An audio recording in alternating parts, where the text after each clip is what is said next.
After 9 years, Jason Bourne is back, and it all goes down here in Las Vegas in the brand new film. You want to go backstage with the cast? Check it out here on BackstageOL.com.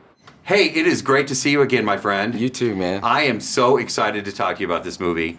9 years later, here we are in Las Vegas, which we'll get to that in a minute.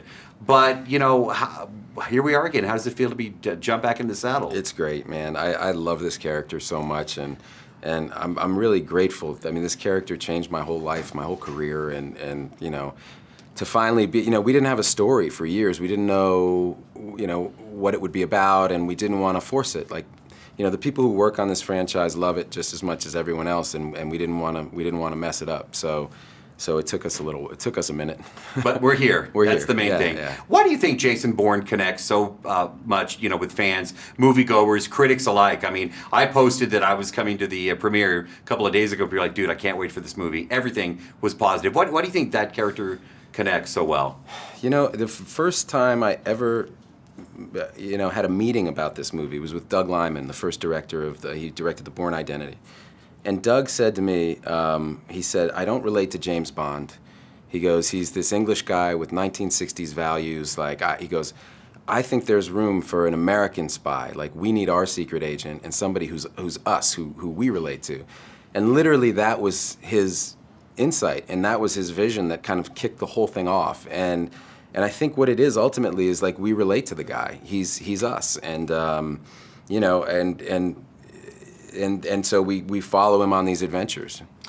We are in Las Vegas, as I mentioned. There is an incredible car chase scene. I think one of the best that I've ever seen in a film. How did you film that in a city that is 24 hours? Man, I literally, when they told me they wanted to do it, I'm like, you guys are from Europe. Like, you don't get it. Like, you're not shutting down the Strip. That's never going to happen. Like, this is like the most iconic boulevard in America. It would be like shutting down Times Square. Like, you're never going to do it. And they just worked with the city, and you know, the people here were like, they wanted it to happen too. They were like, you know, and so they figured it out, and they were like, okay, well, if you were to come this month, and this is our slowest month, and if you took the Strip from, you know, midnight to 5 in the morning, you know, on weekdays, and they just made it happen. And once we knew we had the location, we were like, well, this has got to be the most mental car chase we've ever done. So that's, you know, hopefully we did this kind of iconic place proud.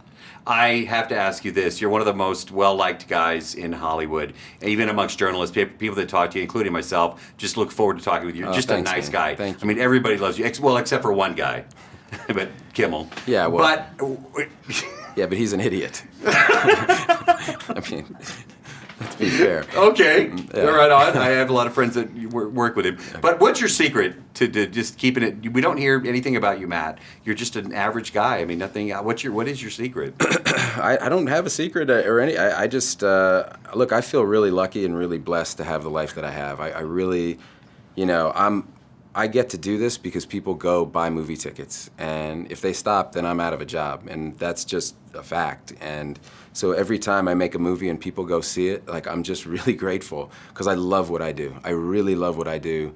And you know, I married a woman who's not in the business, and I think that helped a lot because there's nobody really has any interest in our private life, which is wonderful. So I get to do the work that I love, and I don't have to deal with any of the other stuff, and I'm allowed to have a relatively normal life, and then that just feeds on itself.